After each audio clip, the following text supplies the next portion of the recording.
I got an email saying that someone commented on my video. It said, "Hey, I'm blah blah from Indie House and we'd love to sign you." What's up, guys? It's Morgan from the Paul and Morgan Show. How are you all doing today? I am excited to be making this video. This is a long time coming. The truth about my music career. I've been wanting to make a video just talking about my music experience, my time in the music industry, whatever, for a long time. But recently I've just received a ton of messages from people asking me about stuff, coming at me with questions that are just like the information that they have is just very false. And so I was like, okay, it's gonna be a lot easier for me to just make one video about this and get it all out there, and then I can just send this to anyone who has questions. So that is what we're doing today. But first, if you're new here, make sure you subscribe. We make Christian videos on life, love, and dating to help you have hope and be free. Today's video is sponsored by Ana Luisa. Ana Luisa is a jewelry company. They're probably my favorite jewelry of all time. I hardly ever wear jewelry at all. So if I am gonna wear jewelry, I'm very picky about it, and I just love everything that they have on their website, basically. So first off, they send the jewelry in this cute little box. Also comes little pouches that hold each piece. So the first thing they sent me is this really pretty pink and white bracelet. So cute, so dainty and little, which is what I really look for in jewelry. I do not like bulky, big things, and so I want something very dainty and simple. And I actually have one of these in blue as well. Okay, next up, I hardly ever wear necklaces because I don't know why. I just feel like my neck looks weird in necklaces. But I'm very excited to wear this necklace that they sent me. It is so dainty, like so tiny. It's very, very thin, and I love that. It's so cute. It's just so simple, so small. And last but not least, this is so cute and so unique to me because it is a birthstone necklace. It has the December month, 12, obviously, and then on the other side it has a little flower, and in the center of it is the birthstone for December. Look at me, you guys. I'm just a stylish little gal with all my jewels. Their goal for 2020 is to achieve a net zero carbon footprint by the end of 2020 and maintain that moving forward for the years to come, which is really cool and something that not a lot of companies can say. Am I right? Am I right? There are no luxury markup prices. These are fair prices starting at around $39, which is really cool because they use just like some of the best metals for the jewelry, and they are tarnish free and long lasting. I genuinely love Ana Luisa, you guys. Again, I'm very picky when it comes to jewelry, and I've worked with them before and gotten some other pieces from them, and they're the only ones that I wear. So because of the super weird times that we're living in, Mother's Day is coming up. Not sure if y'all were aware of that, but it is. And I know that a lot of you guys are probably not going to get to see your moms. So something cool that they're doing is they're offering a mom special. You can use the code MOM, MOM35, to buy one and get one for 35% off. So you could get a piece and get your mama a piece, whether they're matching or they just go cute together. There's something for every single one of y'all out there. Click the link in the description box below and use that code MOM35 to get something special for your mama and for you during this crazy time that we're living in. Where to begin? Where to begin? I have been singing music since I was a very, very little child. So when it starts to get really interesting was I was 19. I had been posting cover videos, like cover songs. Like I would take an Adele song and I would sing it, and then I'd post it on YouTube, like I do now these days. I posted them up there so that my grandma and grandpa could watch them because they were always asking me to send them stuff, so it was easy to post up there. One random day, I think I was at work, I was working as a secretary, and I got an email saying that someone commented on my video. It said, "Hey, I'm blah blah from Indie House and we want to work with you. Will you contact us? We'd love to sign you." And I was like, what? And I had gotten like some things like that in the past, so I didn't like believe it. I just kind of thought it was a scam, so I ignored it. And then a few days later, I got on my Instagram account and I had a message from Indie House. That was the name of the label. And they were like, "Hey, I don't know if you saw our comment on your video, but we really want to get into contact with you.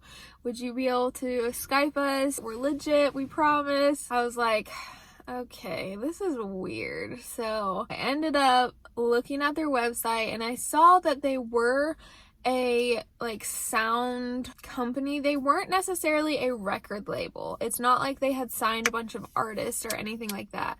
What they actually did and still do to this day is they basically like they create and edit, and I'm probably saying this totally wrong, but it's something like this. They create and edit all the sound for like commercials. So say Coca-Cola has a commercial, they would come to Indie House and say, "Will you be in charge of our sound effects and our audio, etc." And so I was like, okay, but why are they reaching out to me? Like, do they want me to sing for a commercial? Like, I don't understand. And so I emailed them back and I said, "Hey, like, what's up?" And so they sent back an email basically saying, "We're starting something called YouIdol, where we take artists and we take the freshest, biggest pop songs of the time right now, and we have them sing those, we make music videos, and we upload them to YouTube." And so I was like, okay. We ended up Skyping and it seemed very legit. The head guy who like owns all of Indie House and was also obviously in charge of YouIdol talked to me and he was like, "Yeah, we want to sign you. We want to fly you down to Miami and record some songs, film some videos, get them up on YouTube. We've got a plan. We're going to contact certain companies and like we want to like make this big. We want to make this a big thing." And so I was like, okay.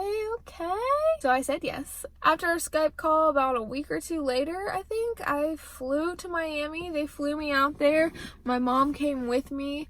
And I signed a contract. They picked me up from the airport and took me to the studio. And we got straight to work, started recording.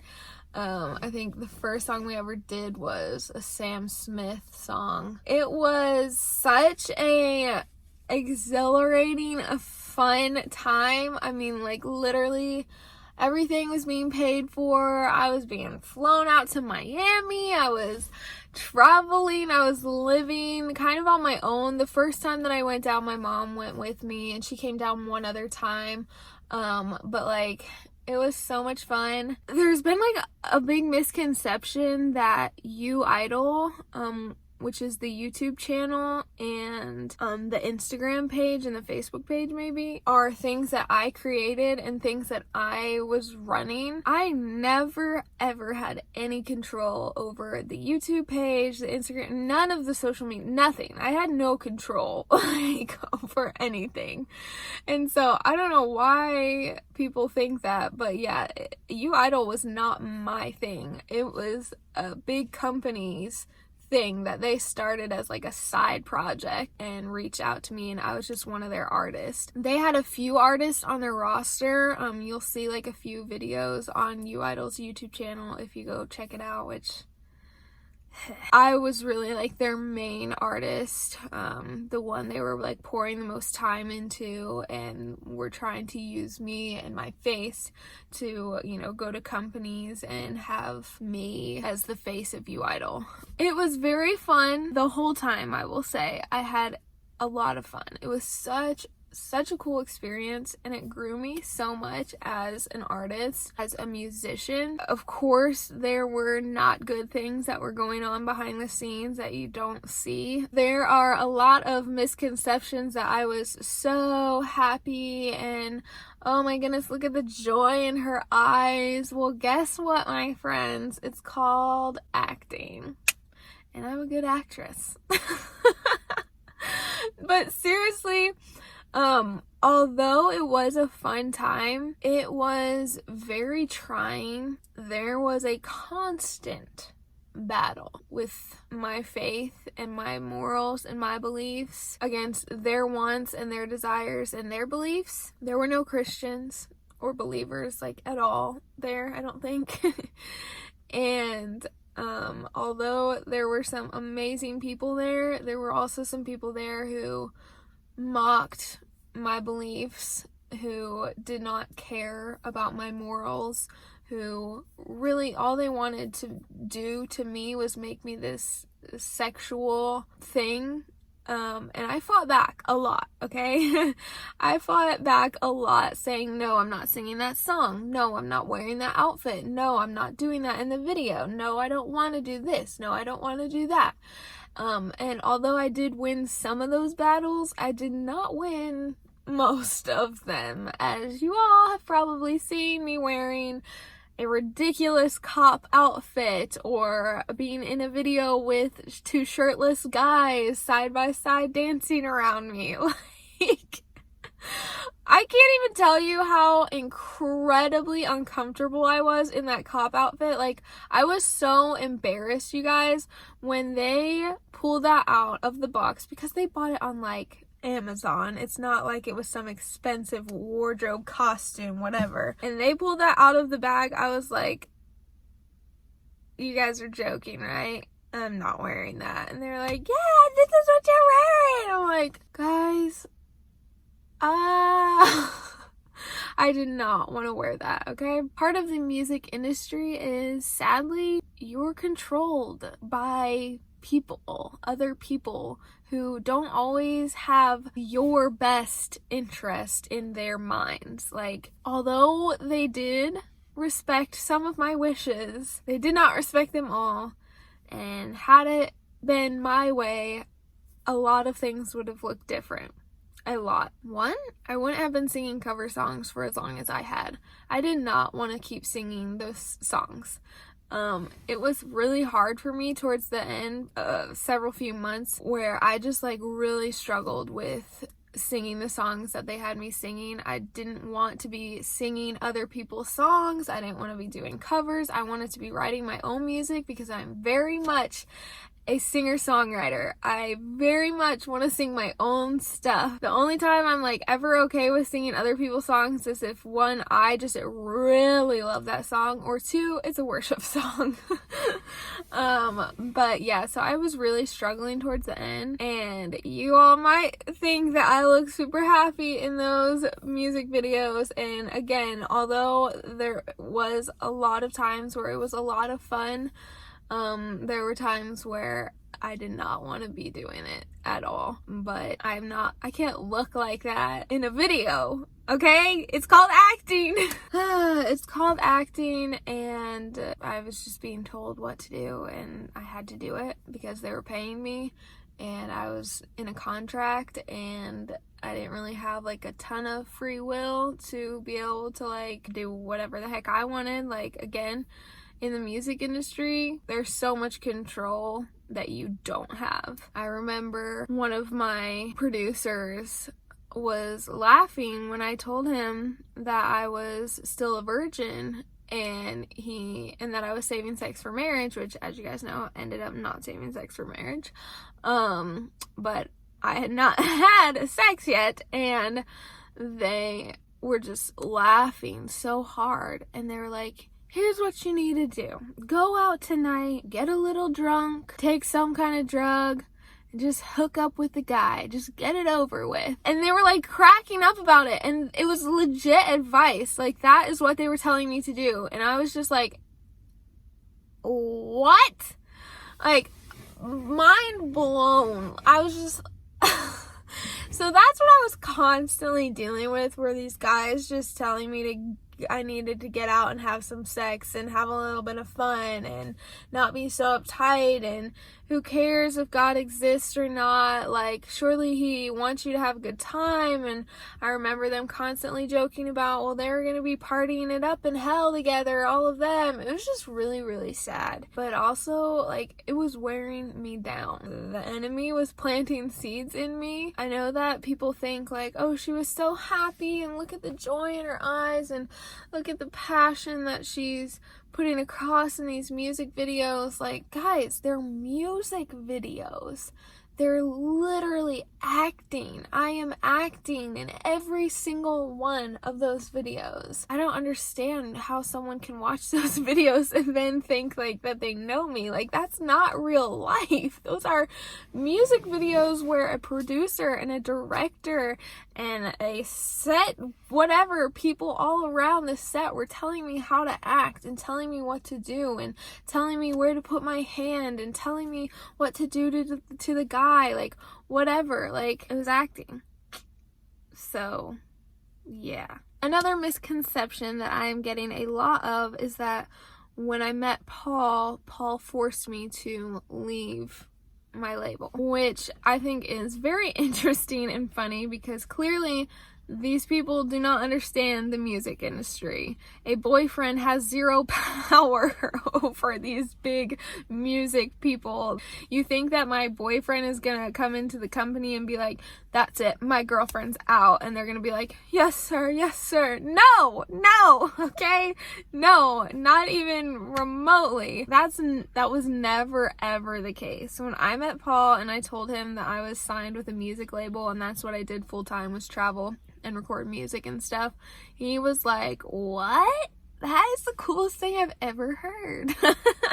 He was very excited and like intrigued in that, and very supportive. When it came to like the whole secular music thing, yes, we had a conversation about it, and I actually told him like, I'm sick of singing this music and I am trying really hard to get them to allow me to start doing my own original music, which the producer had been promising we would be doing and never happened. But when Paul like found out or whatever that I was doing secular music, it was not ever a like, oh, well, I don't think that I can be with you then. Like, that was not the case. If anything, Paul's mom, love you, struggled a little bit with, or a lot, I don't know, with the idea that I was singing secular music. But Paul, like, he was like, you know, I know Morgan, I know she's got a good head on her shoulders and I'm not really worried about this and I can be there to encourage her. And he trusted me.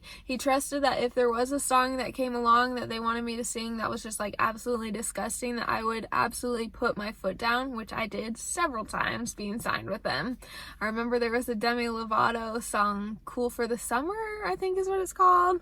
They wanted me to sing and I was like, absolutely not. Paul was always supportive from the beginning. So what happened was, I started dating Paul. I flew to Miami and was there for I think like 2 weeks. And I was telling the producers about Paul and was like, yeah, I'm in a relationship now and he's a great guy, la la la, like, I think I'm gonna marry this guy. And they were like, whoa, what? You think you're gonna marry this guy? And I was like, yeah, I think so, like, I think he's the one. And they're like, why would you want to do that? From the get-go, they were not happy about my relationship. They had never met Paul. They didn't know. It was any guy. If I was interested in any guy, they were not happy about it. They weren't super happy about me being in the relationship that I was in before Paul, the 3.5-year long relationship. They wanted me single because that's what sells. When you're single, you can push that. She's the single, attractive girl who, you know, it's possible to you men out there, you could have her. Like, it's just a really good way to sell a woman, okay? Because that's what it was. So I came back from a trip to Miami, and a few days later Paul proposed. And my producer called me a day or two after we got engaged, and he was like, hey, I saw that you ended up getting engaged. That's cool, I guess. But I think we're actually gonna stop working with you. And I was like, what? And he was like, yeah, I think we're gonna end your contract. I'm gonna let you out. I just think that you're no longer marketable because you're getting married, and there's not really much that we can do with that, with you getting married. And I was just like, okay. So I was very taken aback, and so we hung up. That was it. Never heard from them again, never saw anything. They posted, I think, one more video, and it was right before Paul and I got married. I can't remember which video it was, but yeah, I think they posted one more, because when I was in Miami a few weeks before that, we had filmed, I think, 3 or 4 videos, and so they were all getting ready to be released, and so they released them, and like, I think right before we got married, they released the very last one. And that was the end of YouIdol. They never worked with another artist. They never posted anymore. And honestly, I don't know the real reason, but I'm kind of thinking that they stopped because really it was not making a ton of money, I don't think. I think they were pouring a lot more time and money and effort into it than they were making back in return. So when they dropped me, they didn't really have like a ton of other artists to work with or anything. I think they were just kind of like, we're done. And so they fell off the face of the earth until recently when they posted yay, we hit 1 million views.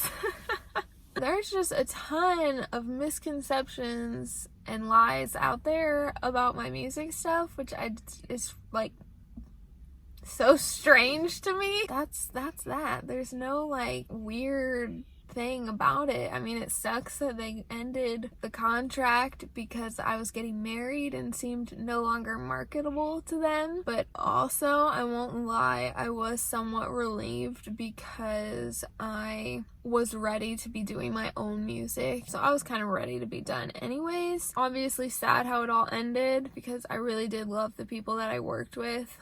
They weren't perfect, and they did not really respect me a whole lot, but I still loved them. There were definitely some really cool memories made. And as far as music after Paul and I got married, I have done things here and there. I've actually been featured on a few albums since then. I have recorded my own stuff and released it on this YouTube channel. I think like we have a playlist of music or something like that. I just am taking my time and figuring out what I want to do, because that's what it's about. It's what I want to do. I'm not ready to like go into another record label and say sign me and work in the music industry again. I did that, and it wasn't like an amazing, perfect experience. Yeah, I stinking love leading worship at my church. It is the most free that I've ever felt in music, ever. I just love it so much, and I feel like that is what I'm called to, is to lead worship in big ways. I don't know what it's gonna look like. I'm just waiting on the Lord, waiting for Him to reveal to me what that's gonna look like, and in the meantime I might release a song or two that I've done casually on the piano. And Paul is seriously my biggest supporter. He has always supported me in anything that I've wanted to do, but music especially. Like, he knows that I love it, and he knows that I'm good at it, and like, he has always been like, whatever you want to do in music, I got your back, girl. And so I just think it's so silly that this lie that Paul has been like this horrible person to me, telling me that I'm not allowed to sing anymore, has been spread. It's just so silly, like, and so far from the truth. And I just have to laugh at it because it's just so far from the truth. So yeah, there you have it, you guys. My big music story. Not sure where I was going with that. If you guys have questions or want me to make a part 2 answering your all's questions, I would consider doing that. We'll see how this video does. Comment below and let me know what you thought of my music industry life. And if you have any questions, guys, don't forget to check out Ana Luisa. Go to the link in the description below and use that code MOM35 to buy one and get one for 35% off. Hope you guys are doing well and staying strong in this weird time. Hope you have a great rest of your day. Have hope and be free. And my last story to tell is not even a story of my own. You all asked for it on Instagram. Well, tell us what it was like being a pool snack shack boy. I'm glad that you asked, Morgan, and I'm glad that you guys asked.